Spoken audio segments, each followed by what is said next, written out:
Vehicle repossession is an essential part of the auto remarketing process, requiring thousands of business professionals working with hundreds of auto auctions and spanning decades of effort and meaningful relationships. Sums, Skip, and Collateral Solutions is a pillar of the auto repossession and remarketing legacy, so please help me welcome Kelsey Sums Chitwood and Mark Sums to the show tonight. Please make new friends, grow your network, and learn from the best on ATI Auto Business.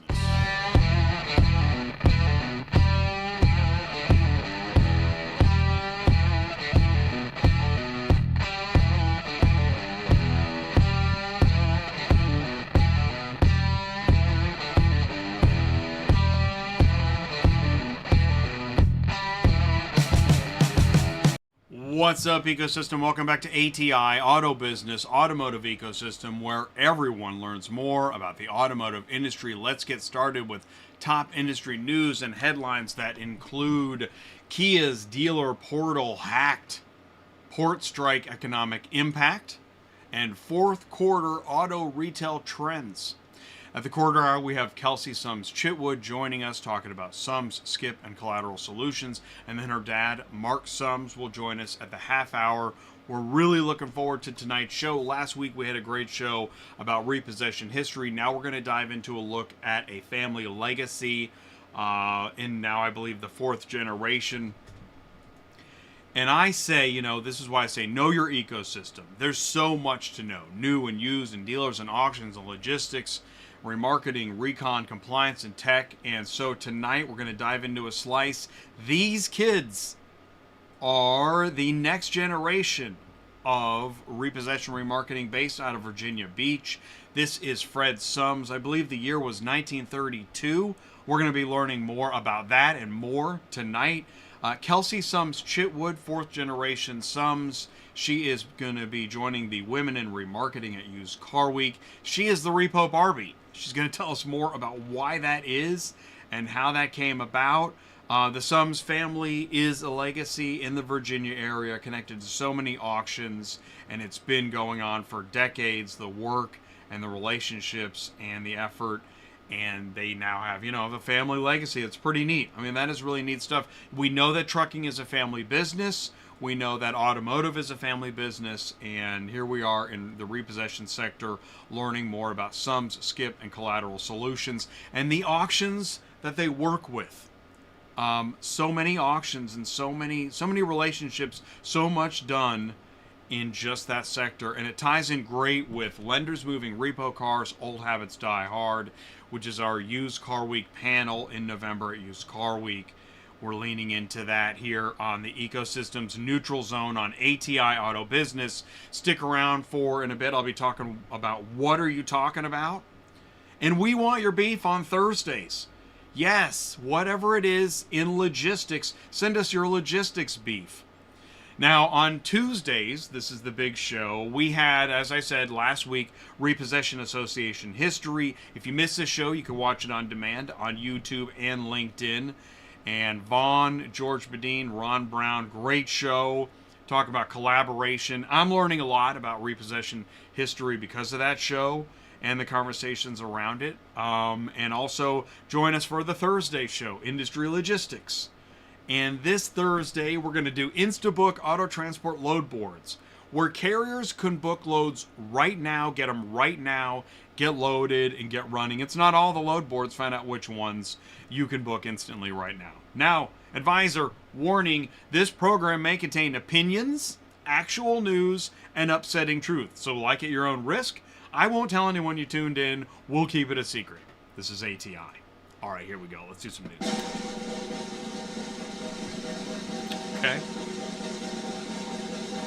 Okay, so hackers exposed a flaw in Kia's dealer portal that would have put millions of vehicles at risk. Good news is that a report issued by the group said millions of Kia's connected vehicles were at risk, but I think these were white hat hackers, not black hats. The hackers could have easily attacked a Kia dealer website to steal data, gain control of the South Korean automaker's vehicles remotely, this is the connected problem. The research, spearheaded by a group of 4 security experts who also called themselves hackers, uncovered a weakness in the application programming interface that connects kdealer.com, a dealer portal site, and owners' mobile apps. Oh, where'd that go? To Kia servers and cloud services. If breached, the system could have allowed bad actors to take control of a myriad of functions, including unlocking the doors and starting the engine in about 30 seconds. Click. The flaw affects millions of vehicles on the road, pretty much any Kia vehicle made after 2013. In addition to controlling the vehicles, hackers also could have obtained personal information about the owner, including email, physical address, override owner logins, essentially make themselves the new owner. The issue was uncovered in June. Kia implemented a fix in mid-August. It's a good thing there were white hats. So I'm going to talk about AI for just a second in the intelligence age. In the next couple of decades, we will be able to do things that would have seemed like magic to our grandparents. Many may not be into it. And it won't happen all at once, but we'll soon be able to work with AI that helps us accomplish much more than we ever could without AI. Eventually, we can each have a personal AI team. Really. Full of virtual experts in different areas, working together to create almost anything we can imagine. In a couple years, our children will have virtual tutors who can provide personalized instruction in any subject, any language, at whatever pace they need. 5 years? 10 years? 10 years tops. Probably 5, or less. People need to think about the reality of a world where we have intelligence on demand and it gets smarter every day. We can reasonably predict 1 or 2 years out what these models are going to be capable of doing. Now, I tuned into AI Marketing Institute's webinars. They are awesome. I recommend it. I'm not plugging them, but man, great stuff. So, here's some questions about privacy and AI. Speaking of AI, regardless of what the laws say, are we really comfortable with a world where the most lucrative technology is built on unpaid labor, writing, art, millions of working people? Why is it that when working people take from wealthy people, it's called theft? But when wealthy people take from working people, it's called innovation. When it comes to artificial intelligence, some people worry about rogue AI sabotaging the energy grid, poisoning water. Should we be more worried about people's energy or water bills being set by an algorithm, or their rent, or their wages, or people getting hired and fired by an algorithm? I think about to happen now. What happens when the investors who finance that chatbot want a return on their investment? What will happen if the most powerful AI applications can only be developed with masses of data or expert workforces that are accessible only to the very wealthiest companies and individuals? How do we make sure that technology works for everybody? Good questions. In other news, car companies have plenty of inventory, but the port strike, which just started, will most likely affect European brands the most. Longshoremen went on strike Tuesday morning, shutting down ports on the East and Gulf coasts. A port strike could cost the economy $5 billion a day. Some 45,000 union workers, dock workers across the East and Gulf coasts. The effects of a prolonged work stoppage would likely be felt throughout the U.S. economy. Fortunately for U.S. consumers, there's a lot of cars at dealerships, so the impact of the strike will be limited. Car companies have, on average, 77 days supply of vehicles to sell. That's well above last year's levels and higher than the 65-day level industry experts agree is the healthiest. And in fact, September car sales projected down 13%, so that's fine. For buyers, a ton of people are now underwater on their car loans. Not great. Problem worse for EV and luxury car owners. Oh no, more bad EV news. I'm going to start needing a warning for that too. Americans have a huge automotive debt problem right now. A new survey shows that 31% of American drivers who finance their car underwater on their loans. The problem is even worse for EV owners.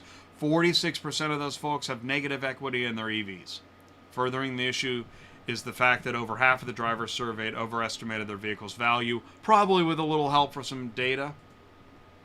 In fact, here's 9 automotive retail trends to watch for the rest of the year. I'm sure half of these will change in the next week. Inventory levels are stabilizing. Okay, that seems to be true. Slower adoption of EVs. Yep, we knew that. Hybrid vehicles making a comeback, right? Because people aren't ready to get rid of the gas. Shift to performance-based marketing. Dealerships are focused on marketing budgets on approaches that deliver measurable results. As opposed to, what were they doing? What were they focused on before? Speculation? It's strange. or hype. Growth in the used car market, particularly CPO vehicles. Okay, check. Price adjustments for SUVs might decrease. Check. Importance of digital strategies. Got to have a strong digital presence. Yes. Important for dealerships to use advanced tools and platforms that provide reliable data and insights more and more all the time. Personalization. Utilizing data from both online and offline interactions allows dealerships to tailor their marketing strategies more accurately, creating customized experience. Just watching an AI webinar this morning where they were simply adding snow and trees to the background of the picture of the car. And you can do it across hundreds of products.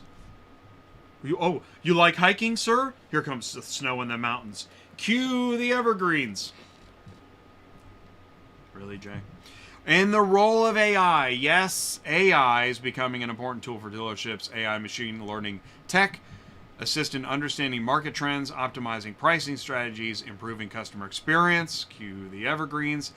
Allocating a budget for AI tools that assist with customer personalization, inventory management, digital efforts is the key. Yes, allocating budget. On an already tight budget, you might add. So, speaking of tight budgets, I think the debate is on right now, so I'm going to take this opportunity to present my own topic of debate on what are you talking about. I'm talking about trade shows and private clubs. Now, I think a lot of trade shows have become private clubs. Almost a reflection of what's happening in politics.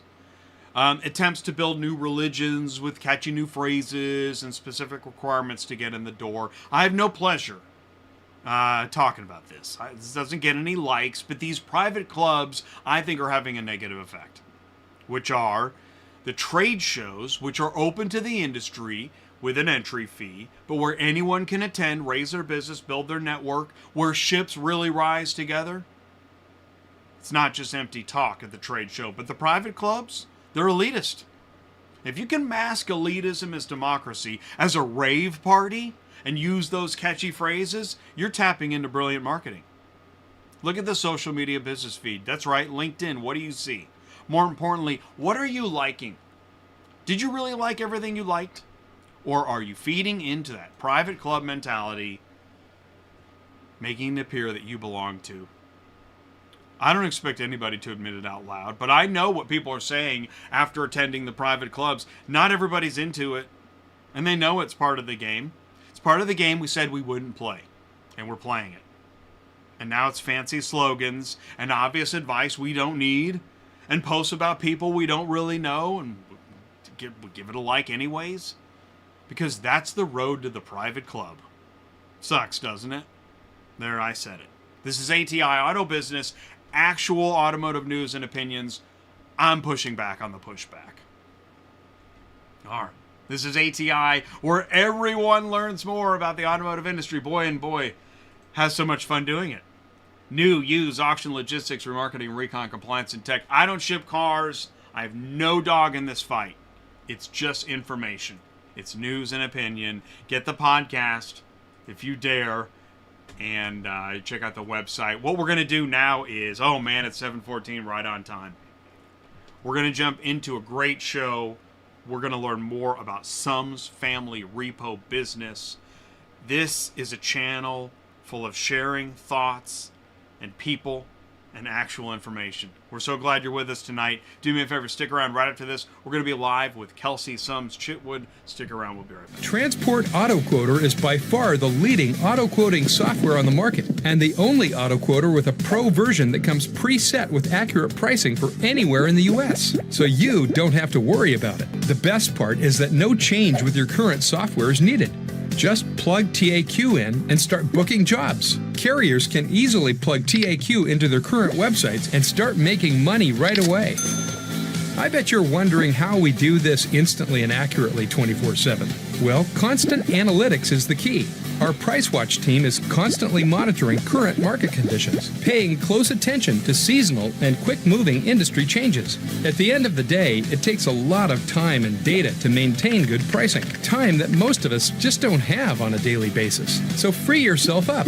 Using TAQ Pro is really a no-brainer. Save time and money, maximizing your leads and optimizing your online investments. You'll finally be able to sleep well at night knowing that TAQ is on the job selling for you 24/7. Never missing a potential job. All right, we need to brainstorm for this commercial. How do we show our audience that we're the best auto transport platform in the industry? Oh, we need to show them our dispatch manager. Optimizing routes has never been easier. We should definitely show them our EDI management screen. Managing contracts is simple with ClearPath's EDI toolkit. Who doesn't want to work with the big manufacturers? These are all great ideas, but we need to highlight what makes us special. Sure, we can talk about all our awesome features, but the bottom line is we invest in every single one of our clients, giving them the power to scale up and increase their revenue. That's perfect.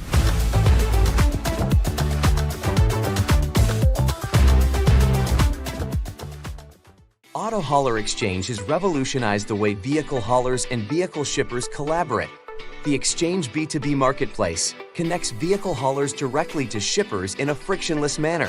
The Exchange helps vehicle haulers maximize their capacity while eliminating empty miles. The Exchange is the first true B2B marketplace of its kind in the vehicle logistics industry. By connecting carriers and shippers directly, carriers can save time and choose which opportunities fit their needs each day. At the same time, shippers can rest assured that their vehicles are being moved by qualified, vetted carriers who fit their vetting program. The Auto Hauler Exchange has democratized the vehicle logistics industry by eliminating the middlemen and connecting shippers directly to available carriers.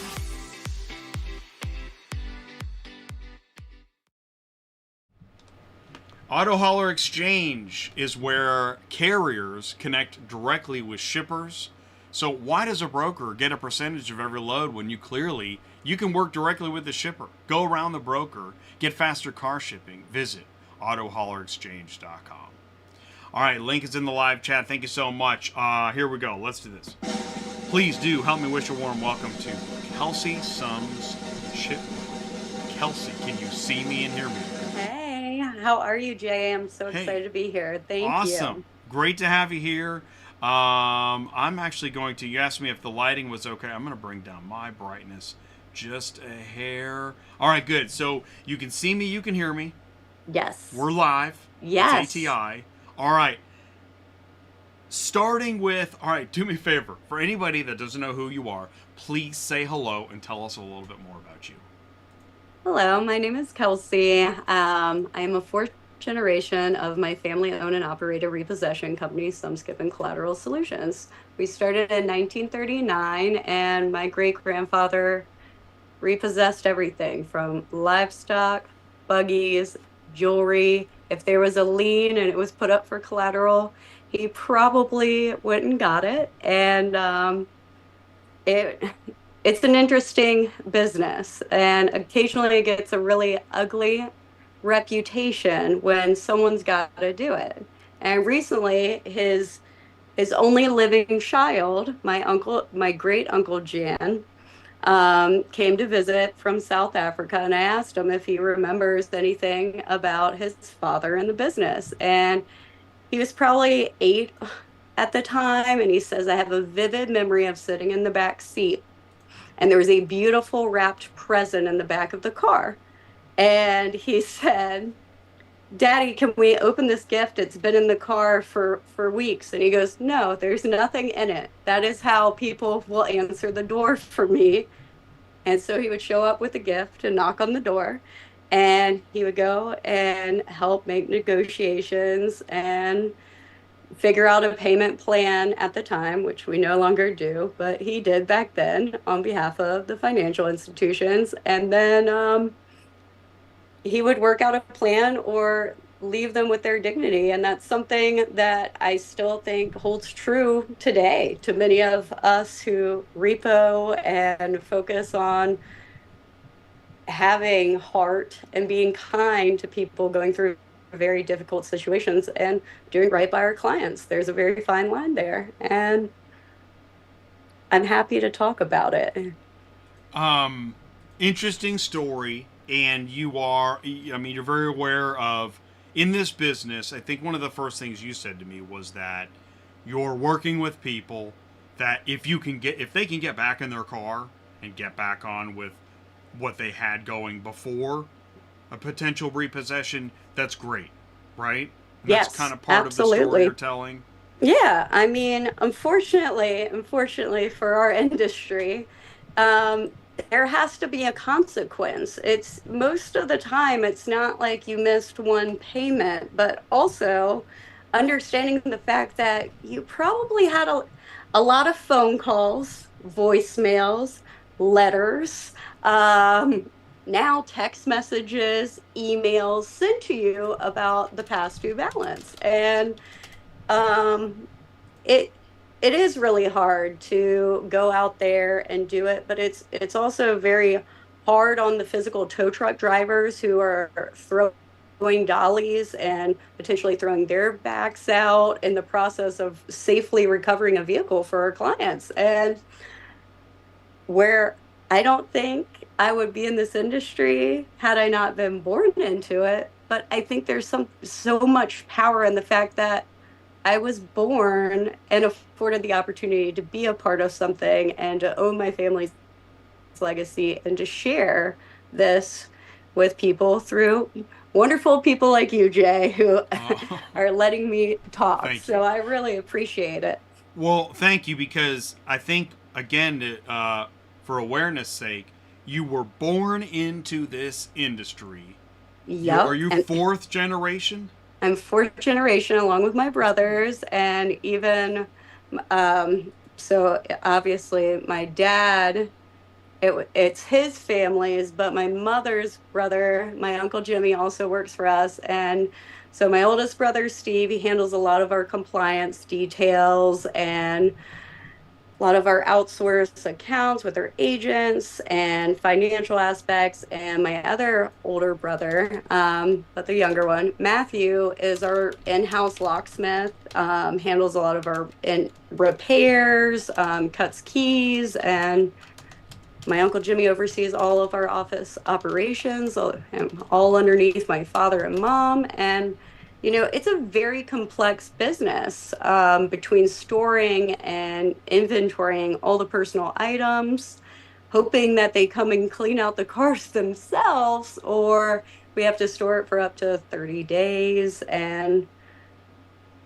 it's something I feel Right. really fortunate to work with my mom, my dad, my brothers, my uncle, and all the Right. amazing employees that work with us and have worked for us for years. And that is neat. And that's where, trucking is a family business.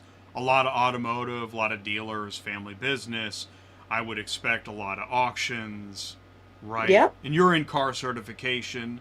You work with the auctions. You know how this goes. You probably have generations of people selling and buying cars to and from Yes, other generations of I people. do. And remarketing repossessed vehicles is very complicated. It's when we first started doing it, we would get a lot of feedback where it's like, you should have taken this bid. Well, I'm with you. Usually, historically, first run is the best money.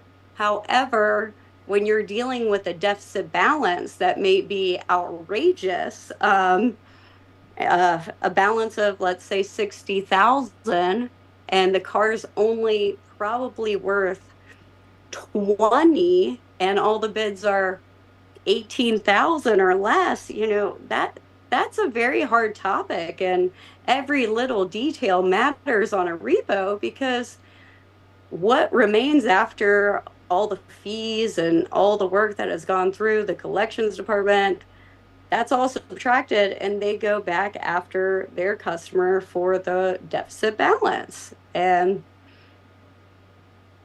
that's tough. It's tough. And how do you do that and make sure you're doing right by your clients and their members? You got to focus a lot of times on, okay, well, at every auction there's certifications in place like silver certs and green light checks and frame checks, and you need to make sure that you have every single information, all the information on that vehicle documented, and any repairs that are made, you need to have an updated CR, and it's so important. Right. That's why. Are you finding that car certification helps reinforce things you knew, but maybe adds detail? Yeah, I do. I find that it's helping me understand more of the dealership side, because obviously dealerships are huge clients of every auction house across the United States. But how they can sell vehicles is way different than how I can sell vehicles. They're able to accept an average number if they have 20 cars running, if not more. They're looking to end that run with getting hitting a certain number, and anything over that is a bonus. Um, every car is a separate account in the world of repo. So we have multiple clients that we remarket for where, hey, we might have did really well on 3 cars. That doesn't mean we can accept less on 3 other cars, because they're not the same account. Every car is a separate account. There is no averaging out in that regards. Well, okay, so my background is in transportation and logistics, and there too, like, hey, can you do me a favor on this one? Well, not really. There's so much expense already in what we're doing. This is what makes it tough. And that's actually why we're doing Lenders Moving Repo Cars in November at Used Car Week, to try to open the conversation to the lenders and the auctions of what's happening in repossession, transportation, and then all the communication needed and the technology. I mean, there's a lot. Right? And there's never really enough. You were talking about storage earlier. Yeah. It's almost as if we don't even know enough about what repossession agencies go through just with storage, personal storage, custody, maintenance, and then the rules. You want to talk about that for a second? If you go to Lowe's and just to look at the price of clear contractor trash bags, so let's say there's like 140, I think it's 148 in a massive pack. That price alone has gone up in the last few years a couple dollars. So you're using clear bags. So if anyone's coming to redeem, they can quickly look through their things, but you have to separate their dry goods from their liquid goods and store them in different things, or you're going to have a potential for spilled liquid on dry goods, potentially ruining things. You have cases where people have food where the car sits. There's mold that can possibly grow in that car due to the fact that it's not clean. We pick up cars stored, filled with things that you cannot even believe until you can see it. And it is so eye-opening what people keep in their car. We've seen everything. We've picked up cars with couches on top of them, because when you're off for the car, you got to get the car. That's the job.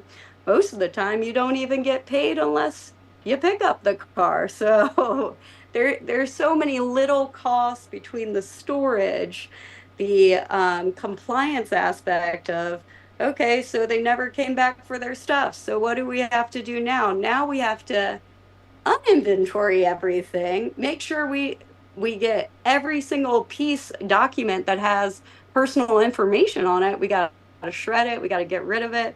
Oftentimes there's prescription pills like medicine that people don't come back for. We have to properly dispose of all that. And it's a lot of work to do that. And oftentimes it's a hidden cost that you make nothing off of. And it's done for the courtesy of the fact that often we're not going to, unless I'm remarketing that car, I don't know where that car is going. I don't know if you're getting it back or not until I receive a release from our client. And that car can go so many different directions. That's out of my control. So it's in the best interest, if it's picked up on a local level, because we do service accounts nationwide, and locally, it's going to be a whole lot easier to drive from Hampton to Virginia Beach than it is to drive, let's say, Baltimore, Washington, Fredericksburg, Mannheim, Harrisonburg, or America's Richmond. Or oftentimes the car could stay local and go to America's Virginia Beach, but all their personal belongings are still stored at our office, so they have to make 2 trips. So they have to come to our office first to pick up their plates, so they can go pick up their car from the auction, so they can put the plates on the vehicle, so they can drive on the road safely. How often does that happen, though? That's got to be the minority of times where somebody's able to do that. Doesn't the car usually?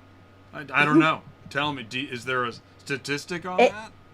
It happens more than I think any of us would like it to happen, but when your client says release that car to auction, you release it to auction. Right, so because the client's letting you know. And if they've already secured it, and then in the meantime, that customer is paying current, so then it's okay. Hey, yes, the transporter just left with that car, but they need to come to our office first to pick up their plates and their personal belongings, and then drive to the auction and get an appointment to pick up their car.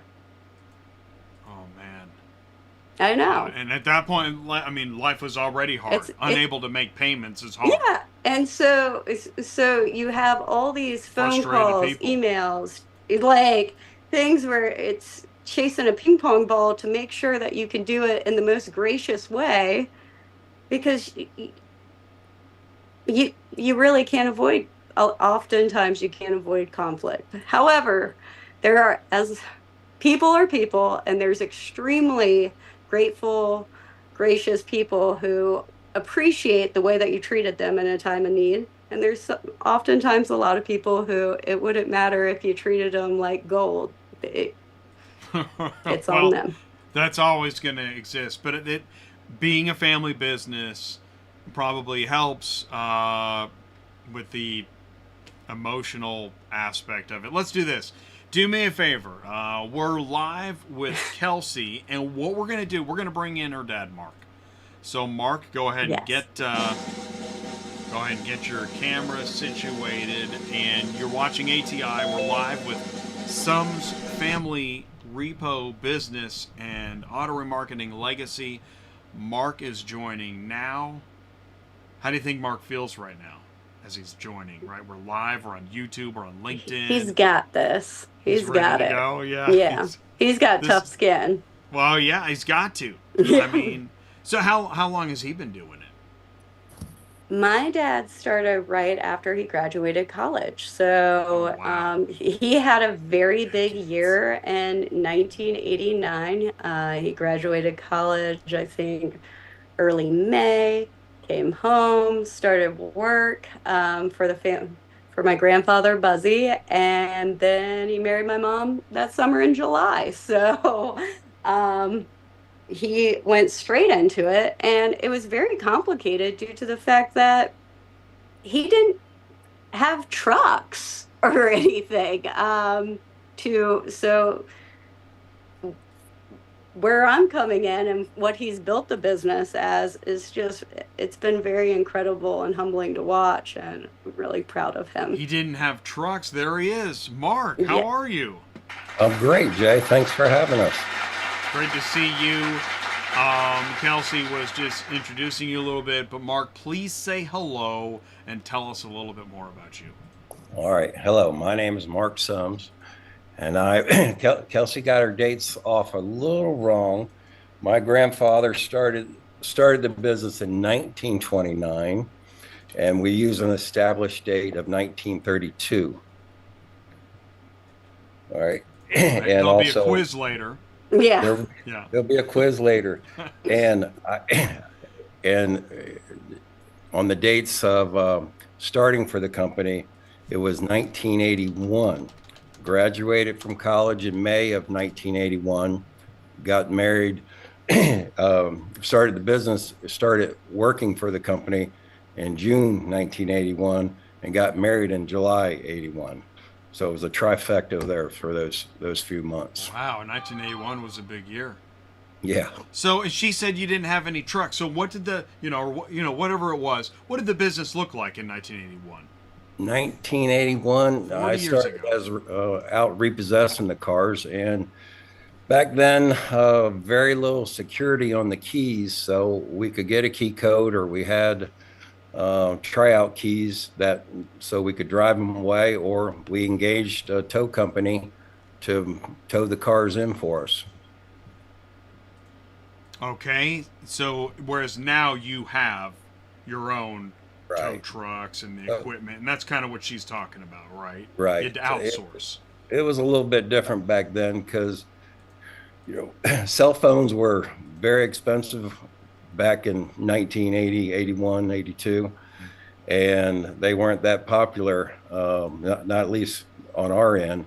Right. But so you had to go find a payphone, which payphones were sometimes out in the country. You had to go 10 miles, 15 miles to find a payphone. So you call the record company to come out and pick up the car for you. Or you drove it in and then had a driver get back to the vehicle that you were driving. Right. So like just logistically, and I mean I remember, even in the 90s, somebody would page you, then you'd go to a payphone. Right, so in the early 80s it must have been really just Yeah. so that's okay, so that's a communication barrier. Plus you didn't really have the equipment you have now. How about your property space? Has that expanded a lot since or Definitely. We did not, my grandfather and my father, they always rented office space, and then we had storage space that we just rented.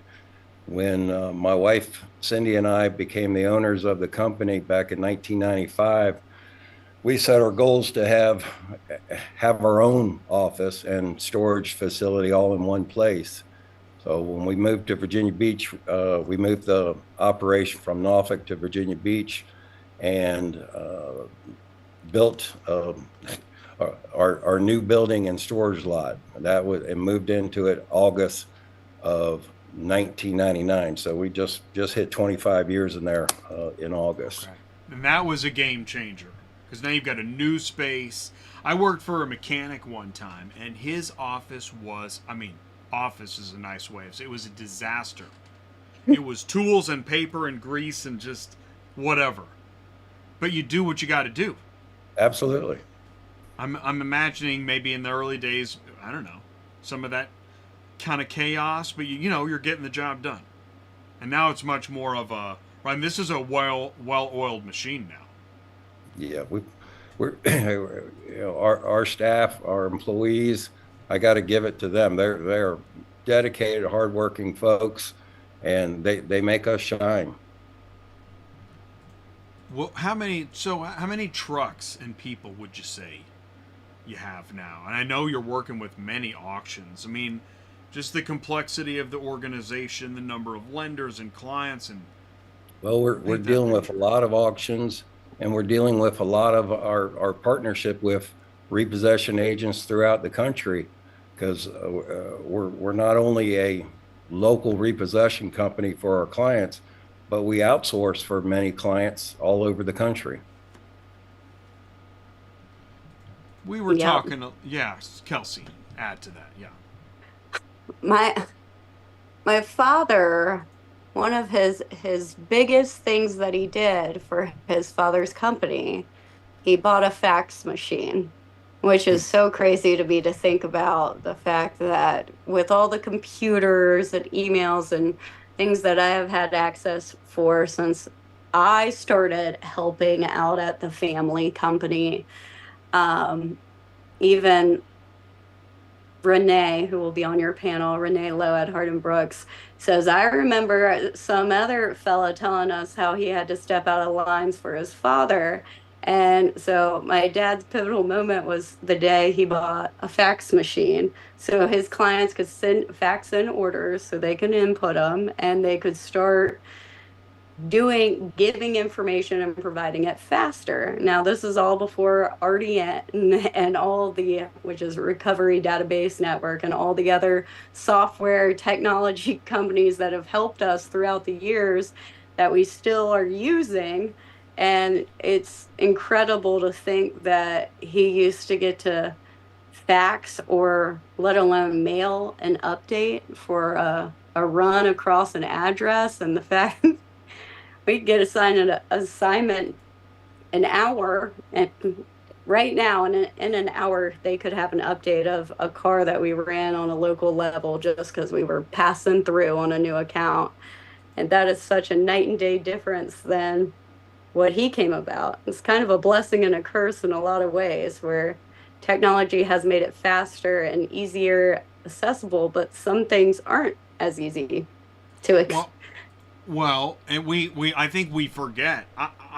It blows me away. I'm going to say, in 2012, I was e-faxing dispatch sheets. Now that sounds impossible, but that's the acceleration of technology.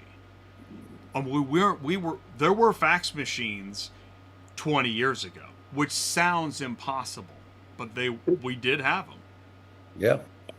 And they were expensive. And they were a pain, and they didn't always work. So now let's talk about technology. I love technology. You mentioned RDN. What other technologies are kind of a mainstay in your operations? Well, on the repossession side, we've got the RDN, the DRN, the LPR, license plate recognition platforms, the ClearPlan, which assist us in locating. It's basically when I started, we had index cards with the information on there, and go out and repo off of that, and hopefully the client paperwork. But sometimes it was just information from the client, verbally given, and then the fax information came in. Now we've got computers in all the trucks, all the cars, and the information is instant. The guys, they pull up their laptop and look at the icons, the addresses, everything is right there. They get routed. They don't have to look at maps. Right, driving around looking at maps. How long would you say trucks have had laptops in them? 5 years? We've had it for, could it be 10? I'd say at least 10, 12 years. Is that right? So see, I would say then you're a little bit ahead of the curve. What'd you say? I don't. No? I'm Really? not sure. Wow. My kids tell me we're always late to the technology game. But Oh, is but that we right, catch up real Kelsey? fast. Is he late? Some would say late or right on time. It just depends on difference of an opinion. So, it works. It works. It's, and all this technology is so great, but it doesn't take away from the fact that we still need to read and digest the information that is provided. You can run addresses and it's great when the car's right there. However, oftentimes it's not that easy, but we love when it is. It makes it a lot easier. This is where skip tracing comes in. And this is where, I am trying to learn more about repossession. I've been talking about car hauling for quite some time. And when I say car hauler, there's a good chance you're thinking of a guy showing up that isn't ready to pick up the vehicle, right? Has the wrong equipment, or is unhappy about the appointment, or there's a key issue, or whatever it is. Because when I say repo to a car hauler, well, they have things to say about appointments, or that somebody behind the desk wasn't very helpful. There's a lot of animosity that happens there just between these two verticals. Oh, absolutely. We've got, we'll pick up an all-wheel drive vehicle that does not run. and we'll advise that it's on the condition report. The transporter or the auction will call and schedule the appointment. We'll advise it does not run there, and it's all-wheel drive. The car hauler comes with a 9-car hauler, and he goes, "How do you expect me to get it on my vehicle?" I said, "I don't have an answer for you. You came in the wrong truck." And this is oftentimes way different than the experience we receive when we go and pick up vehicles from impound lots. We don't know oftentimes. And so we try to provide the information, but if nothing is done properly with that information, oftentimes that's where all the mistakes start. And so we end up getting cars placed back on our lot because the haulers will abandon them in front of our office. And that's a huge liability for us because they already signed all the paperwork and we released it to them. So, and you said something important there, and I am proposing in the lenders moving repo cars panel, and it's being received, is that, okay, so the information that you either received or feedback that you gave didn't make it back into the loop and get to whoever assigned to the car hauler. Because there is a situation, the 9-car guy, he didn't show up on purpose to not pick up the vehicle that he couldn't get. Absolutely. So he is also feeling like what happened. So the question is, what did happen? And really, what needs to happen so that this doesn't keep happening?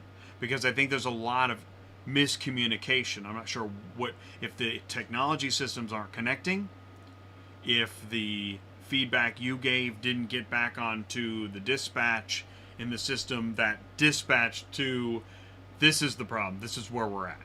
All the Christmas tree lights are not connected. They're plugged in. They're not blinking. They're plugged in, all right. Well, no, I think it's, we rely on technology to give us the right answer, but we're only humans. Sometimes things happen. Things aren't fully right.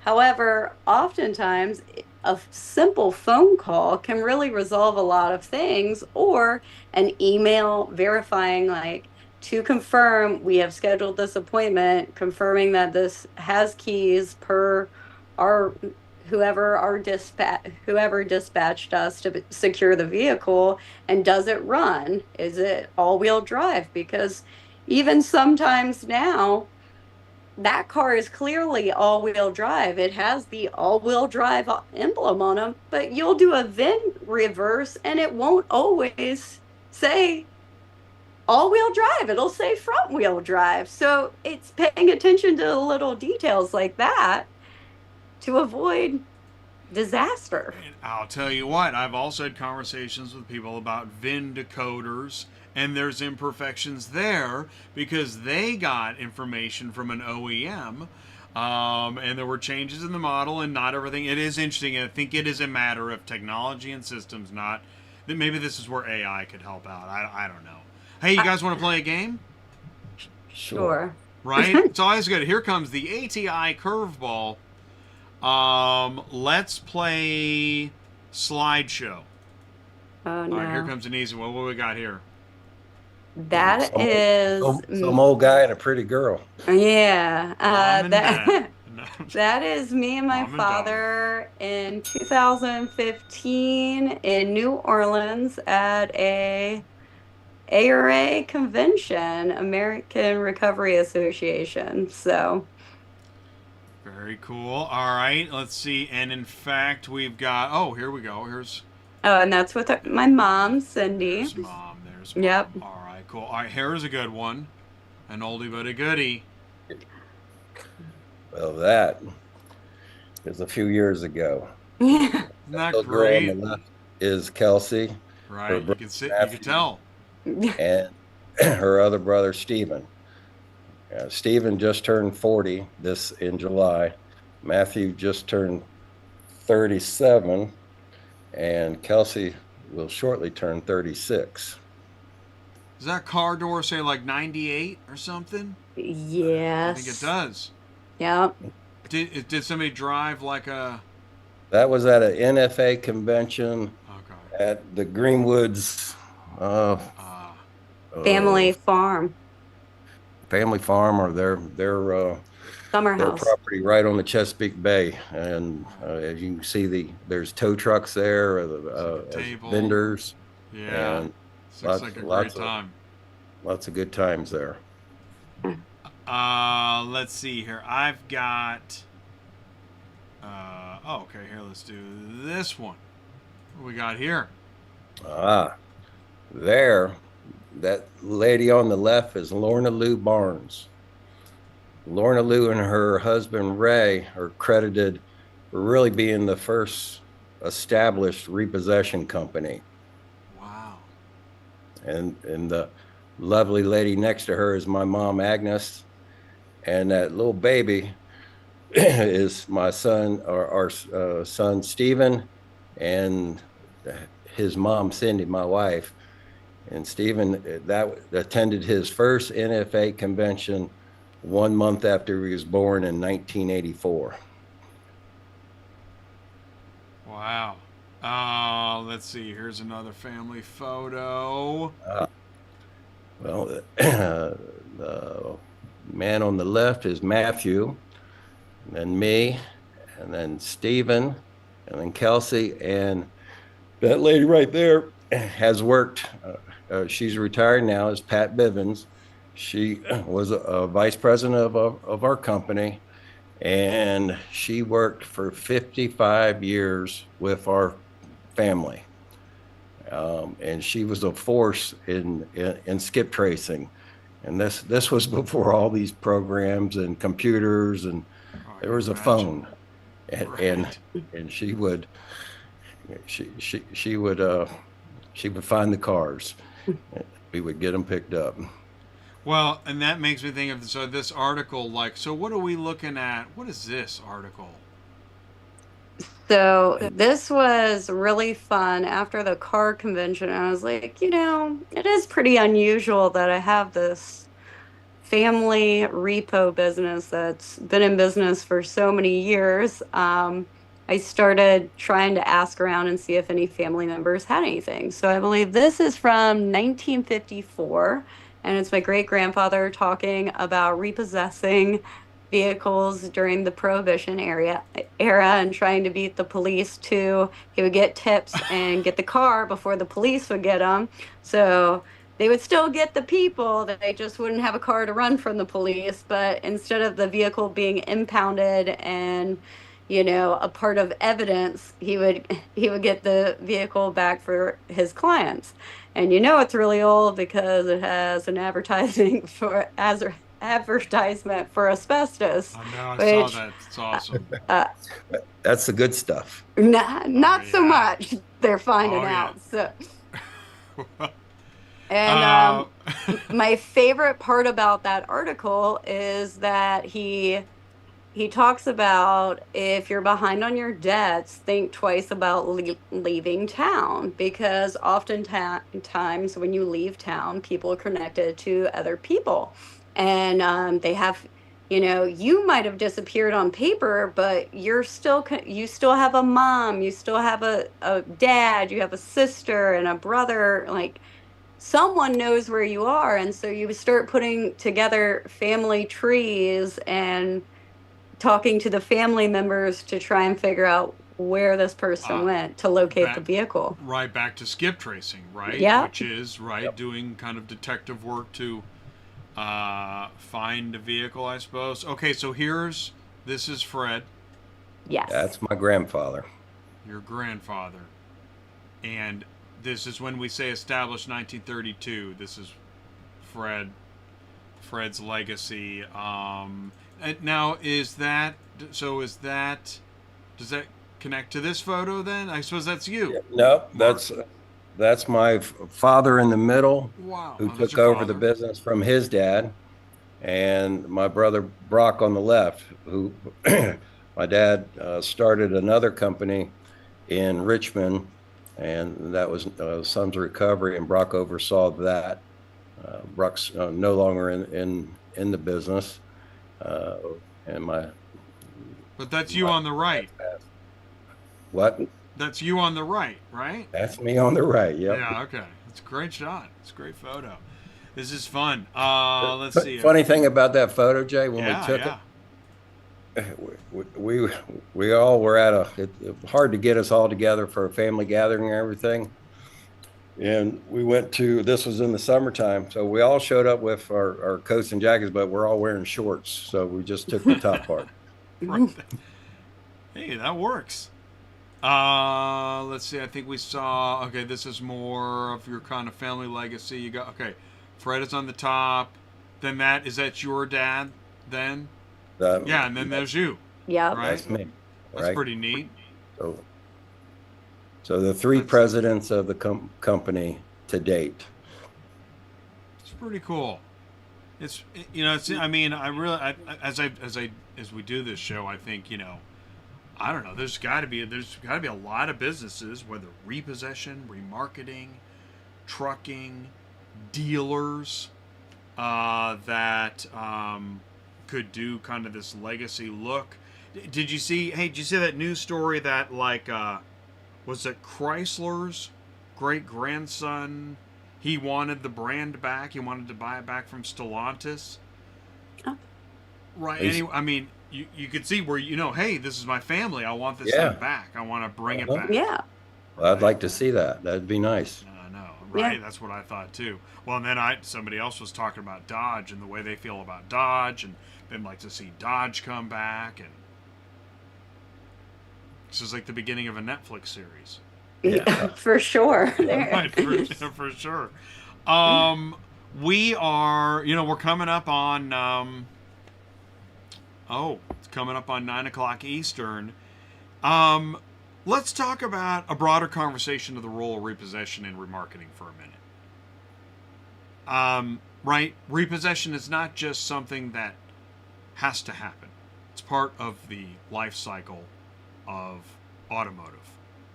And you work in what you do, your clients are lenders, banks. Yep. Is that right? Yep. And then those vehicles need to get to the auction for the most part. There's a lot of logistics involved in doing a repossession from beginning to end. And we do a lot of that with our clients where they'll sign the account no matter where it's at. And we'll get it recovered, we'll get it stored, we'll get it to the auction, we'll get it sold, and we give them a check, the proceeds on the thing. So and several of our clients, we do the title work as well. I'm glad you brought that up. What does that involve? Because I had that also noted. Yeah, talk about that. So title work is something a little near and dear to my heart because it was one of my many first jobs here at Some. So in middle school, I would go to their office after school when they would pick me up, and my mom would be like, we can't leave here until these forms are filled out. So I started filling out title forms to process the forms at the DMV with my mom in middle school, and now it's gotten a little bit more complicated than it used to be because with Carfaxes and auto checks, timing is everything for processing that title. You need to make sure that if you're remarketing that vehicle, you need to make sure that that vehicle is physically at auction, checked in, or you can flip that title before it arrives at auction and gets checked in, because auto check is going to flag it if it's 1 or 2 miles off as a possible rollback. They have to announce that. There's guidelines in place, and you want to make sure that if you are doing the job for the clients, that you are doing the best job and making sure that you recognize certain factors that could potentially be a red flag to dealers to bid less on it. Right. So titling, as I've come to learn, I mean, it's way more complicated and involved, necessary part of the process, and it's assumed, well, as long as the vehicle is physically there, we're good. Yeah. Right? Not so. That's so. That's so. Not to And mention yeah.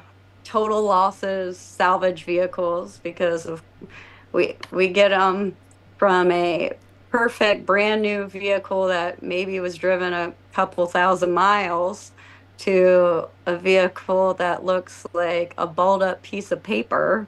Um, Secured. We get it all, and oftentimes you got to get the car to get the insurance payout to help get If some there's of. Yeah, if there is insurance, there's another factor there. But oftentimes our clients have their own umbrella insurance that overlooks the things that they are able to file on. So every little bit helps recoup the cost of their loss on that vehicle. Um, I think there's a lot of really exciting things with titling going in. We're proud members. We got on the eStart coalition for eStart. Yes. Yes. We have a lot of, there are so many amazing people in the world that of titling and have a lot of unique businesses. And, as we get further and further into a digital age, there is something to be said about a piece of paper that could easily have so oftentimes you send off signed titles to an auction so the dealer can, it's a clean title signed off in the mail. That's a liability with digital titling.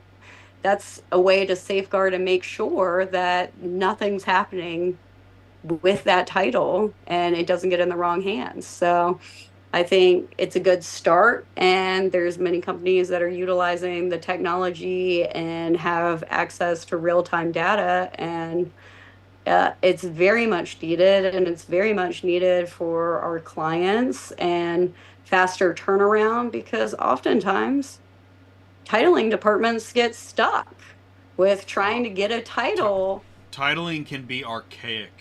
And in a downward cycle of market right now, and money is still pretty good in the market, but it's steadily going down.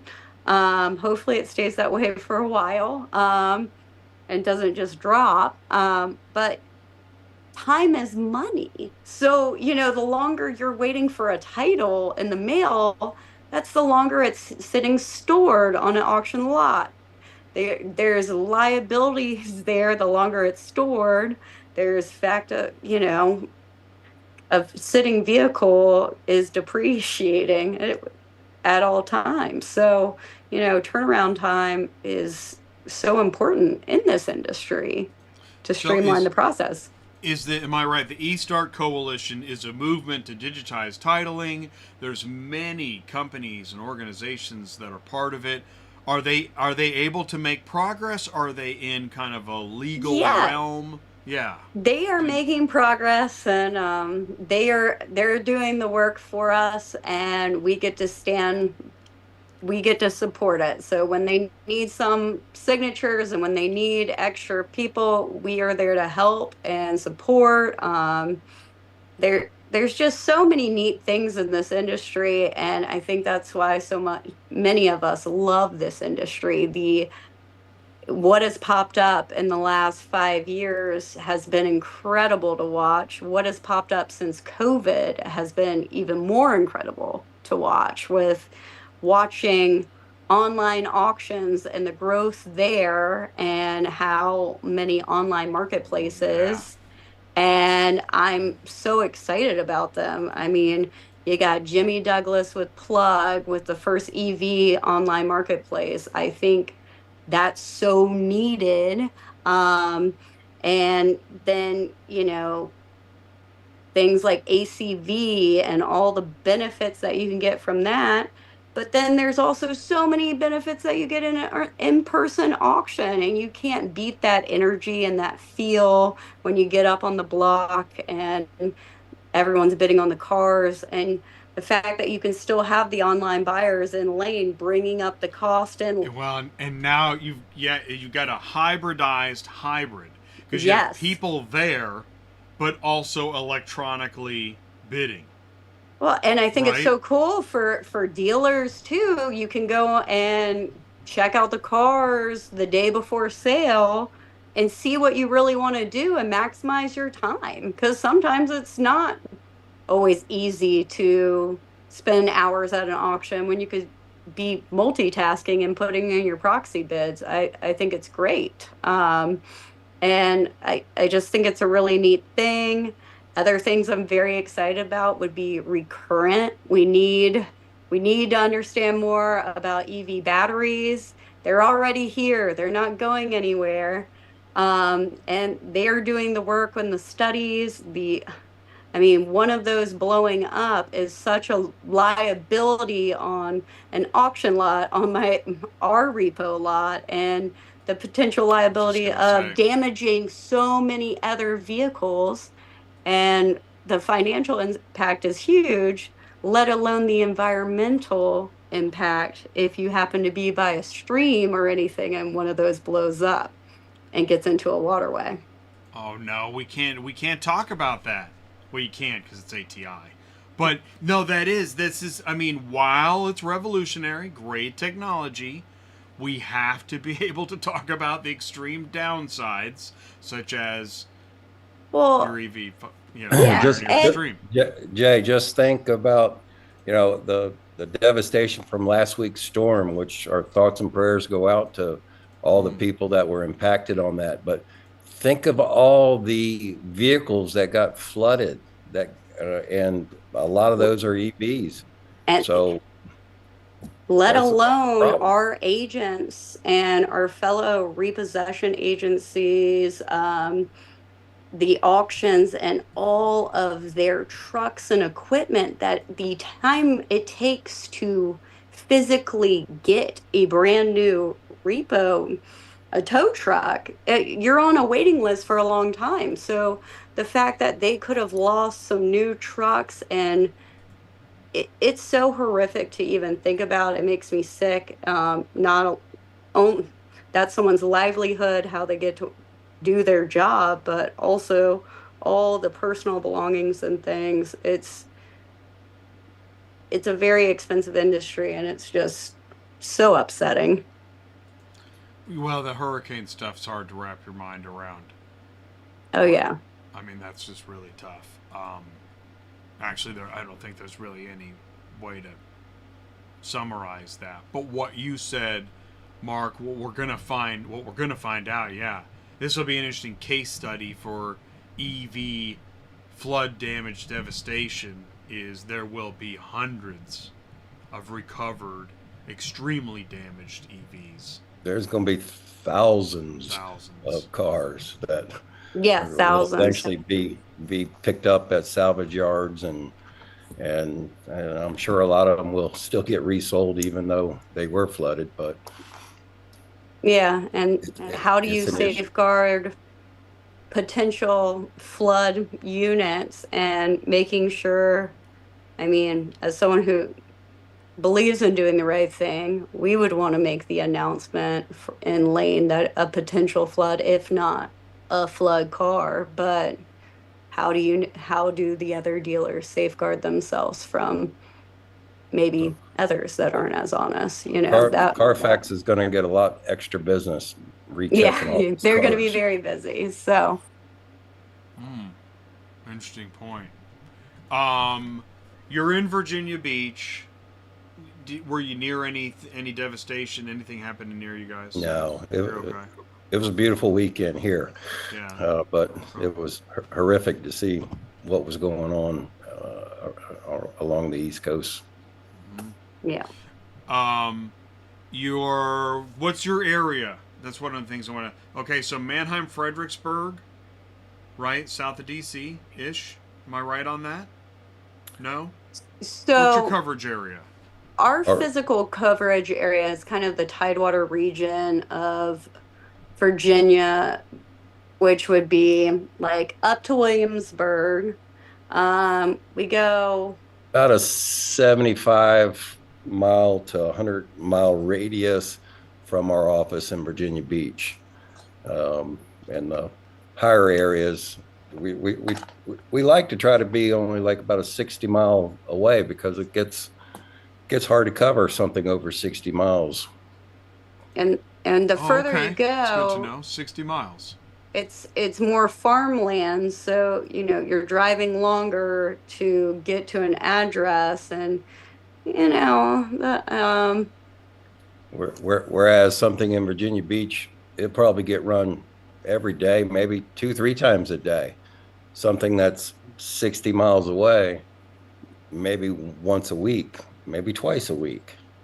And then you outsource as needed, right? You've got a network Right. nationwide. Yes. Right. Okay. and we vet our agents and handle the compliance on behalf of our clients and make sure And we try they to have all the utilize the agents that are in the national associations, which, by the way, it was a great show last week. It was the first time that I've seen your show, and I was very impressed. I've got so much respect for George, and Ron, and Ron Brown, and Kevin did a great job on keeping those fellows on task. But those fellows got a lot of respect and a lot of horsepower in this business. At one time, our company was actually a member of Allied Finance Adjusters, American Recovery Association, National Finance Adjusters, and Time Finance Adjusters. I think, and I think the reason why most people were in multiple associations were because this certain bank would only use the National Finance Adjusters, or this bank would only use American Recovery Association, or the Allied Finance Adjusters, or the TFA book. So a lot of folks were in all of them, and I'm happy to see some unification and NFA and Time Finance Adjusters merged with ARA. Hopeful that ARA and Allied can work something out in the future, but it's a good start that they're unifying on a lot of the industry, and I'd like to see them unify with a universal one condition report, because we probably have about 10 different condition reports that we have to fill out for our clients. So our reps are out there and they're going, which condition report is this one on? Wow, that is awesome that you said that. First, I want to say before we talk about condition reports, Repo Blood is the book, Yep. and Kevin wrote it, and he did an amazing job co-hosting with me last week. It was great, and I found you're in here. Sums is in Repo Blood, and I was talking about this book on my Thursday show, and actually, I think a book got sold during the show, and it's great to see. I'm just honored that those gentlemen came on the show and talked about it. So talk about condition. Oh, go ahead. Kevin hopes there's more books that get sold on this show. Yeah. Yes. Well, there we go. Let's do that. Repo Blood by Kevin Armstrong. Great book. It's a really great book. I'm really glad that I have a copy that he signed. On condition reports, as you said, that is a problem. Different types of reports, different levels of understanding within the quality of the report. You would like to see some kind of what? Say that again. What do you want to see with condition reports? One condition report that the industry agrees on, and some of the programs now are more, instead of handwritten condition reports, they're more a digital report with photos and which is nice. It shows a lot better than a picture on a piece of paper and putting marks on it for a scratch or a dent or something, because I might think it's a dent or a scratch, but you might think it's just a scuff. That's where. So car haulers have the mobile app, vehicle inspection mobile app, and it used to be that 6 color cardinal rod, Yes. yellow, red, whatever. Oh yeah. And they would write S all over the thing. Oh, yeah, Right. years ago, Jay, when the car hauler would come on in and they'd pick up the car and they'd give the condition report to my staff and say, sign here that I took the car. And I came in one time and go, wait a minute, you haven't filled out the condition report. We're not signing anything. Right. I said, you can sign our condition report and compare it to the vehicle, and if there's a problem, you let me know. But you know, And that's why there's a button now that says refuse to sign. yeah. Right? That Yes. guy's hitting the mark refuse to sign button right now. No, this chain of custody, and this is part of where I think this is the next landscape of evolution in the tech space, is better communication and more agreeable standardization, like you're saying. Car hauler would say, well, I've got 10 different vehicle inspection mobile apps. Which one do I need to use for this job? Yeah. You just said something very similar. I find that very interesting. I'm going to guess you could probably go to a bank and they've got 10 different things that they don't want to, that they wish was only there were 5 of. And I think that all the verticals are experiencing overload. Is that Yep. right? And that's where we're at.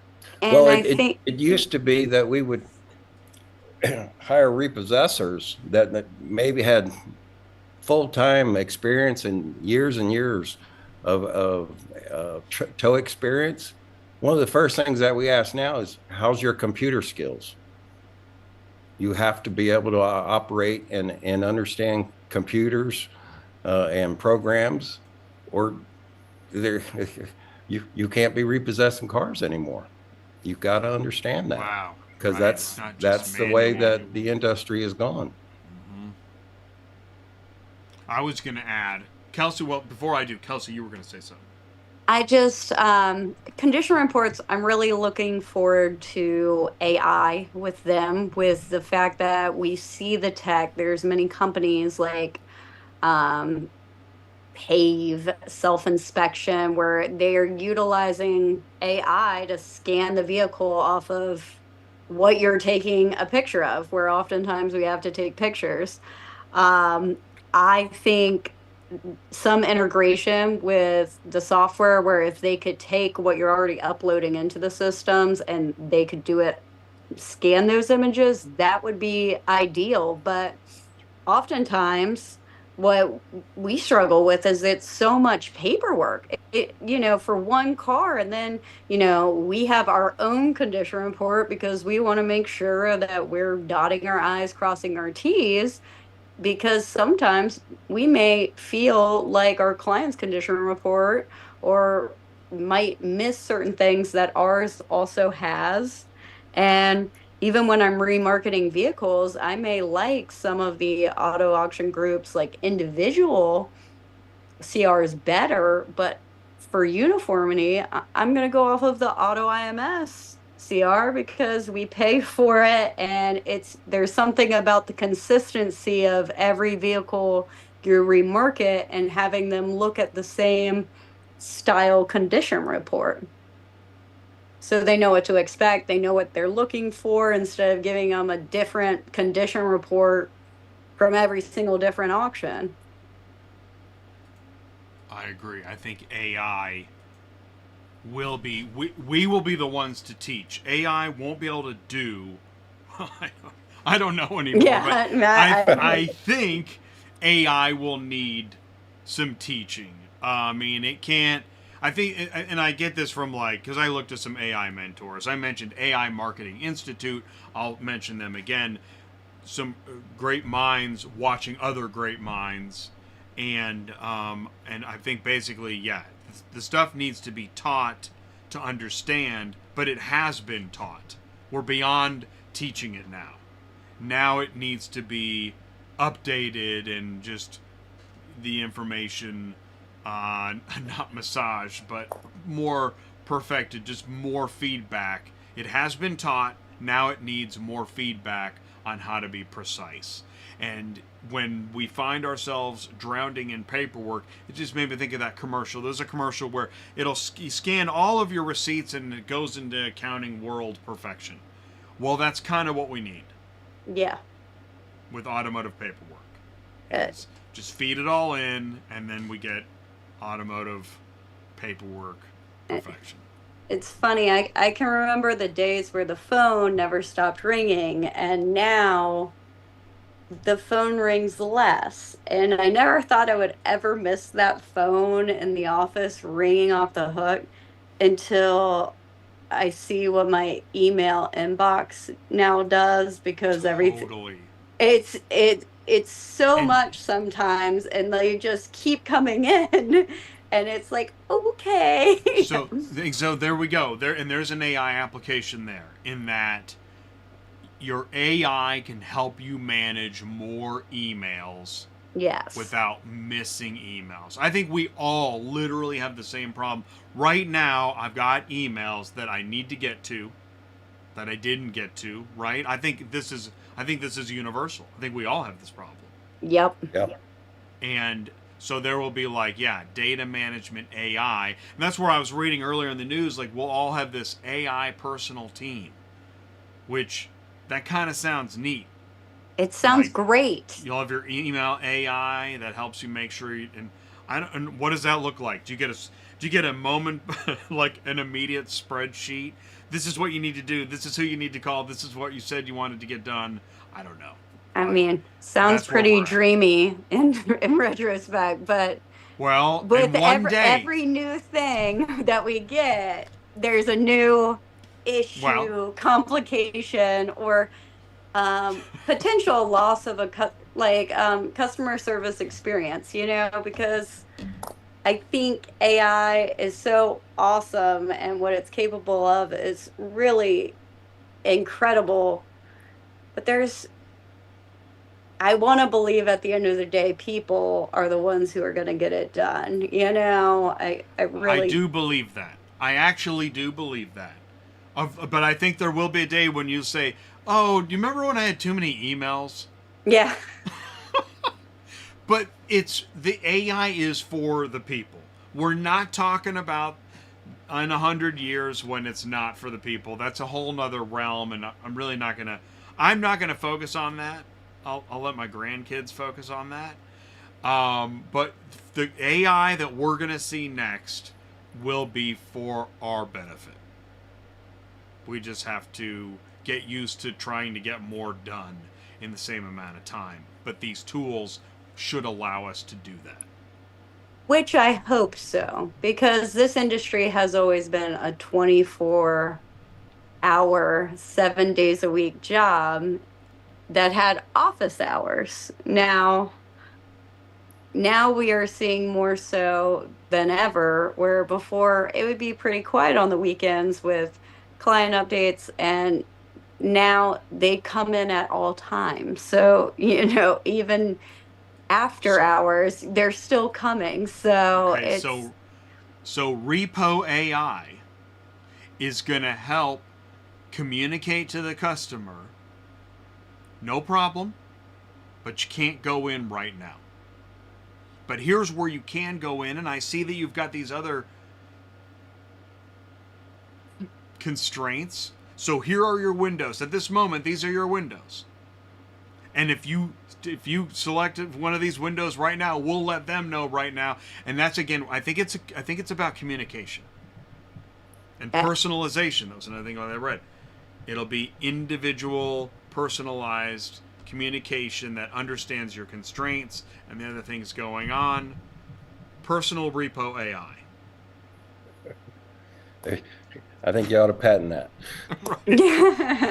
Somebody just bought it. Yeah, I'm sure. Right, there we go. Kevin's already advertising. Kevin, there we go. I want Kevin to get it. Yes. Yes. I want Kevin to get personalrepoai.com. Kelsey, Mark, this has really been fun and informative. It is great getting to know more about you and your business and your family. So, yeah, ATI is here to help. If you have a future idea or whatever it is, let me know. That it goes for the live chat too. Live chat was pretty quiet. I think they're just they're listening and taking it in. Some people are going to watch this later. Robin says great job. Jennifer says hello. Vaughn is here, and it's great. So, and you got to shout out Repo Barbie from Renee. Yes. Jay, we're going to be in Scottsdale in November, so we look forward to meeting you. Very proud of Kelsey being nominated for the Women in Remarketing and being chosen as one of those great women. Yeah, that's awesome. Well, then I'll see you there. Yep, Absolutely. we look forward to it. All right, Used Car Week in November in Scottsdale. Awesome. Thank you both so much. Thank you, Jay. For Thanks, giving me your Jay. personal time tonight. Have a good one. Stay safe. too. And we'll see you soon. All right, Thanks, bye. Jay. All Thanks. right, bye, guys. Thank you. All right, and I put you in the waiting room. Okay, and then what I do is then I end the meeting. Put them in the waiting room. Tough to end it. Good times. Memory lane. Got in a little conversation about AI. Repo livestock and buggies. Repo during Prohibition. Growing up in the business. Auto remarketing, repo, title, keys, storage, car certification, used car week, women in remarketing. There's so much, and if you can join, if you're interested, able, you go to usedcarweek.biz. I don't always share the link, but when I do, I put it in the live chat. Usecarweek.biz. Go check that out. That is in November in Scottsdale. And Used Car Week is a big deal. Used Car Week is a trade show. Getting back to my what are you talking about stuff, Used Car Week is not a private club. Used Car Week is a trade show. Used Car Week is something that everybody should experience because you'll meet everybody from different business verticals there. So shout out Used Car Week. Thanks for doing what you do. Again, thank you, Sums Family Repo and Remarketing Business, Kelsey and Mark. I learned a lot. This was a fun show to put together. And coming on the heels of Repossession Association history, that's pretty neat. Lots of repo here on ATI Auto Business. But I'm not choosing where to find great content. I let it rise to the surface, and that's where I go. And that's why I am doing the what are you talking about stuff, because, I don't know, there's some stuff that just, I don't know. I'm not digging it all. And I'm going to say something about it. Because I see it's a two-way street, and I think it's my job to say something. So I'm going to keep doing that. It's ATI Auto Business. I want to thank Superflow Systems, ClearPath TMS, Auto Haul Exchange, Murphy Auto Transport Services. Please do join us on Thursday. And whatever it is, if someone else doesn't want to talk about it, bring it here. Send me an email, autotransportintel@gmail.com. We'll talk about it. This is ATI Auto Business, actual automotive news and opinions. And thank you so much for joining us tonight on a Tuesday. All right, I'll let you go. How's that debate going, by the way? That's where everybody is. Right. Here comes the car hauler. See you soon, everybody.